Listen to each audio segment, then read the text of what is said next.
நான் உங்களில் ஒருவனாக உரிமையோடு சொல்லுகிறேன், கோபப்படுங்கள். கோபப்படுவது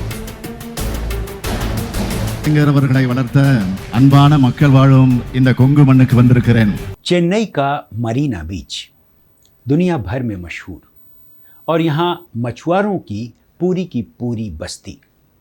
हर सुबह यहाँ मछलियों की एक ये बड़ी सी मंडी गुलजार होती है और दिन भर मछली के खरीदार यहाँ आते जाते रहते हैं।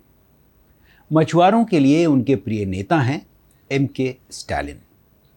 किसी ज़माने में AIADMK की मुखिया और तत्कालीन मुख्यमंत्री जयललिता होती थीं, लेकिन अब तो करुणानिधि के बेटे स्टालिन ही हैं जो समय समय पर उनके बीच आते हैं, उनका दुख दर्द पूछते हैं और अक्सर अपने पिता M करुणानिधि की करीब 2.25 एकड़ में फैली समाधि के पास अपना काफिला रोकते हैं।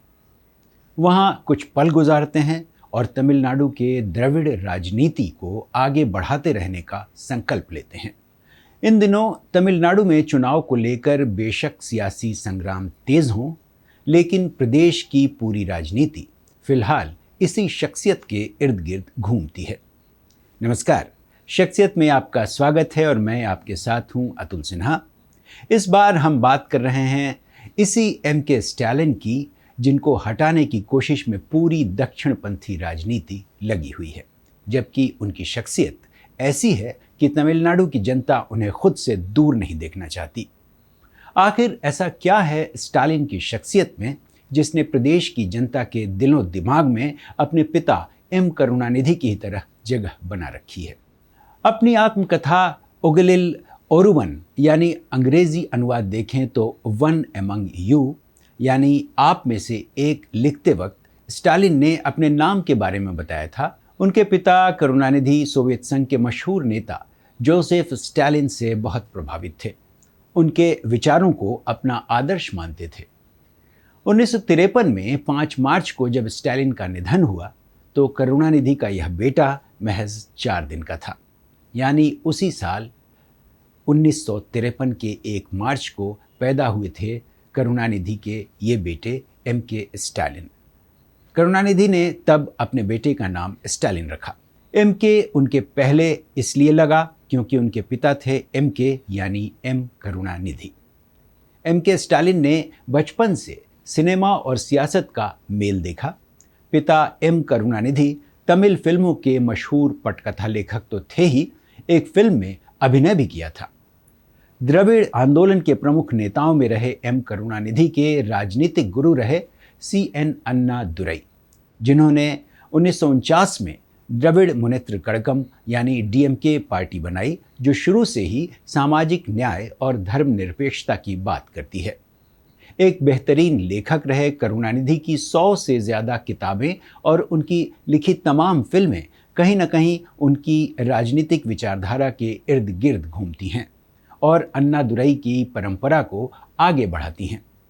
उनकी 3 पत्नियों में से दूसरी दयालु अम्मल के बेटे हैं MK स्टालिन। तमाम परंपरागत राजनीतिक परिवारों की तरह करुणानिधि के परिवार के भी कई किस्से हैं, कई विवाद हैं, लेकिन स्टालिन ने बचपन से ही उनकी राजनीतिक विरासत को आगे बढ़ाने में कोई कसर नहीं छोड़ी। फिल्मों से तो उनका प्रेम रहा ही, लेकिन सियासत को उन्होंने हमेशा से पहले नंबर पर रखा। 60 का दशक खत्म होने के साथ ही स्टालिन छात्र और युवा राजनीति में आए। DMK की युवा इकाई में बेहद सक्रिय रहने लगे और 1975 में आपातकाल के दौरान जेल भी गए। पिता से राजनीतिक विचारधारा विरासत में मिली और वह जुझारूपन भी जो उनकी राजनीति का मुख्य आधार था। जैसे एक ज़माने में करुणानिधि ने राम को लेकर विवादित बयान दिया था और राम सेतु के मुद्दे पर राम के अस्तित्व पर ही सवाल उठाकर उन्हें महज एक काल्पनिक पात्र करार दिया था, उसी तरह स्टालिन के बेटे दयानिधि ने भी कुछ साल पहले सनातन पर बयान देकर सुर्खियां बटोरी थी।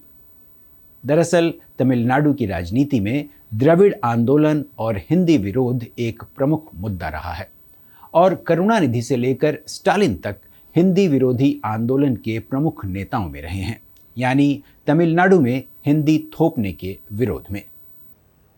तमिलनाडु का द्रविड़ आंदोलन 20वीं सदी की शुरुआत में ब्राह्मणवाद, जातिगत भेदभाव और हिंदी थोपे जाने के विरोध में उपजा एक सामाजिक राजनीतिक आंदोलन था। पेरियार ईवी रामास्वामी के नेतृत्व में इसका मकसद था दलितों, पिछड़ों को सशक्त बनाना और सामाजिक समानता स्थापित करना। 1916 में जस्टिस पार्टी ने यह आंदोलन शुरू किया था, जिसने बाद में डीएमके और बहुत बाद में यानी 1972 में एआईएडीएमके जैसी प्रमुख क्षेत्रीय पार्टियों को जन्म दिया। दक्षिणपंथी पार्टियां खासकर डीएमके पर कांग्रेस की तरह परिवारवाद का आरोप लगाती रही हैं। साथ ही भ्रष्टाचार के तमाम आरोप तो सियासत में अब आम बात हो गई है। बेशक प्रदेश के 4 बार मुख्यमंत्री रहे एम करुणानिधि के राजनीतिक उत्तराधिकारी के तौर पर एम.के. स्टालिन ने अपनी पार्टी की कमान संभाली 2018 के अगस्त में, जब उनके पिता का निधन हो गया, यानी डीएमके के वे अध्यक्ष बने। 2021 में जब प्रदेश में चुनाव हुए तो स्टालिन ने 1977 से प्रदेश की सत्ता पर काबिज एमजी रामचंद्रन की पार्टी एआईएडीएमके को कड़ी शिकस्त दी। डीएमके ने प्रदेश की 234 में से 133 सीटें जीत लीं और एआईएडीएमके को महज 66 सीटों पर समेट दिया। प्रदेश की सत्ता पर एक बार फिर 44 साल बाद डीएमके काबिज हो गई और मुख्यमंत्री बने एम.के. स्टालिन। और अब 2026 का ये चुनाव उनके लिए फिर से वापस लौटने का चुनाव है।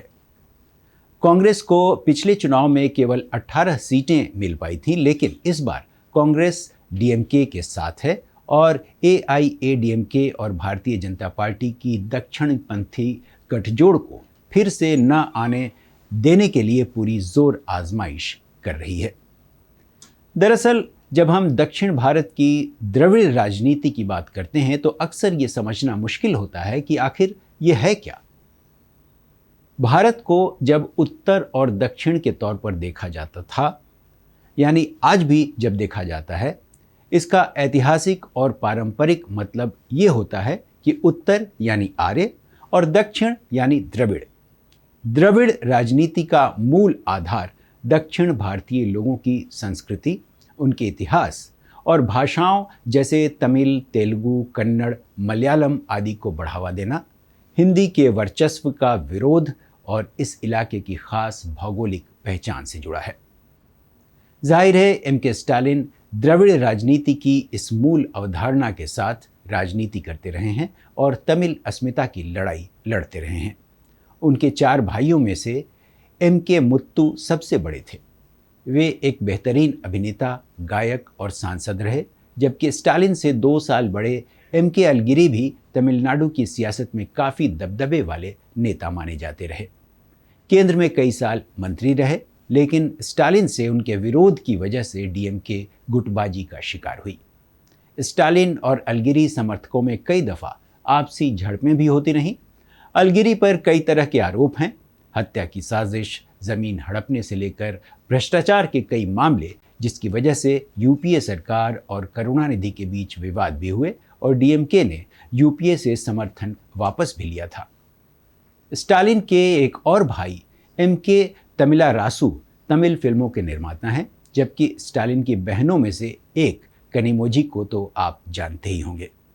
उम्र में स्टालिन से करीब 19 साल छोटी, लेकिन सक्रिय और विवादास्पद सांसद, जबकि दूसरी बहन एम.के. सेल्वी आमतौर पर चर्चा में नहीं रहती। बहरहाल करुणानिधि की विरासत को आगे बढ़ाने का जिम्मा जिस तरह स्टालिन ने संभाल रखा है, वह उनके मुख्यमंत्रित्व काल के 5 सालों में तमिलनाडु ने देखा है। आप इस बार तमिलनाडु चुनावों के दौरान उनकी सभाओं में उमड़ती भीड़ और चेन्नई की सड़कों से गुजरते हुए उनकी लोकप्रियता की इबारतें देख सुन सकते हैं। दक्षिण भारत में सेंध लगाने की अपनी मुहिम में जुटी भाजपा ने कई दांव खेले हैं, लेकिन एम.के. स्टालिन ने अपने सोशल मीडिया पर हाल ही में लिखा है, 17 अप्रैल को ही तमिलनाडु में एनडीए को पूरी तरह से नकार दिया गया था। तमिलनाडु विभाजनकारी बीजेपी से केवल डीएमके सरकार की वजह से ही सुरक्षित है। इस सुरक्षा को बनाए रखने की गारंटी केवल द्रविडियन मॉडल को जारी रखने से ही मिल सकती है। स्टालिन का राजनीतिक करियर जिस तरह धीरे धीरे विकसित हुआ और वैचारिक तौर पर वे समृद्ध हुए, उसे उनके तमाम कामकाज की बदौलत जनता ने देखा और उन्हें लोकप्रिय बनाया। 1996 में वो चेन्नई के मेयर बने और शहर के बुनियादी ढांचे में सुधार के लिए कई पहल की। इसके बाद वे 2009 से 2011 तक प्रदेश के उप मुख्यमंत्री रहे और 2021 में उनके मुख्यमंत्री बनने के बाद उनकी लोकप्रियता और बढ़ गई। इंडिया गठबंधन में स्टालिन की भूमिका अहम रही है और उनकी नेतृत्व शैली अपेक्षाकृत शांत, व्यवस्थित और प्रशासनिक मानी जाती है। वे अपने पिता की तरह करिश्माई वक्ता भले न हों, लेकिन संगठन को संभालने और योजनाओं को लागू करने में उनकी क्षमता को व्यापक रूप से स्वीकार किया गया है। हर बड़े नेता की तरह स्टालिन भी विवादों से अछूते नहीं रहे। उन पर वंशवाद के आरोप लगते रहे हैं क्योंकि वे एक राजनीतिक परिवार से आते हैं। हालांकि समर्थकों का कहना है कि उन्होंने खुद को ज़मीनी स्तर पर साबित किया है। हाल के वर्षों में एक बड़ा विवाद विधेयक जलाने को लेकर उठा। यह विवाद उस समय सामने आया जब तमिलनाडु विधानसभा में राज्यपाल की ओर से लंबित रखे गए विधेयकों और केंद्र राज्य टकराव के मुद्दे पर डीएमके और उसके सहयोगियों ने विरोध प्रदर्शन किया। इस विरोध में कुछ नेताओं ने विधेयकों की प्रतियां जलाईं, जिसे लोकतांत्रिक मूल्यों के खिलाफ बताया गया। हालांकि डीएमके ने इसे प्रतीकात्मक विरोध बताया और कहा कि यह संघीय ढांचे की रक्षा के लिए उठाया गया कदम था। यह विवाद भारतीय राजनीति में केंद्र और राज्यों के बीच बढ़ते तनाव को भी सामने लाता है। हालांकि स्टालिन सरकार की कुछ योजनाएं, जैसे महिलाओं के लिए मुफ्त बस यात्रा की सुविधा, स्कूल शिक्षा में सुधार और स्वास्थ्य सेवाओं का विस्तार आदि ने उन्हें आम जनता के बीच काफ़ी मजबूत बनाया है। सोशल मीडिया और जनसंपर्क अभियानों के जरिए उन्होंने खुद को एक आधुनिक और सुलभ नेता के रूप में पेश किया है और तमिलनाडु की राजनीति में उनकी भूमिका आने वाले वर्षों में और महत्वपूर्ण हो सकती है, खासकर तब जब क्षेत्रीय दल राष्ट्रीय राजनीति में भी अपनी जगह मजबूत करने की लगातार कोशिश कर रहे हैं। जाहिर है, आने वाले दिनों में स्टालिन उम्र के साथ अपनी पैनी राजनीति और सियासत में अपनी पारिवारिक संरचना को आगे बढ़ाते हुए एक ऐसी विचारधारा की मिसाल बन सकते हैं जो आज देश के लिए ज़रूरी है, समानता और धर्मनिरपेक्षता। बेशक हिंदी विरोध को लेकर राष्ट्रीय राजनीति में उनके राह में कुछ कांटे आ सकते हैं, लेकिन तमिलनाडु में स्टालिन अभी भी सबसे लोकप्रिय शख्सियत हैं। शख्सियत में इस बार इतना ही। मिलते हैं अगली बार एक नई शख्सियत के साथ। नमस्कार।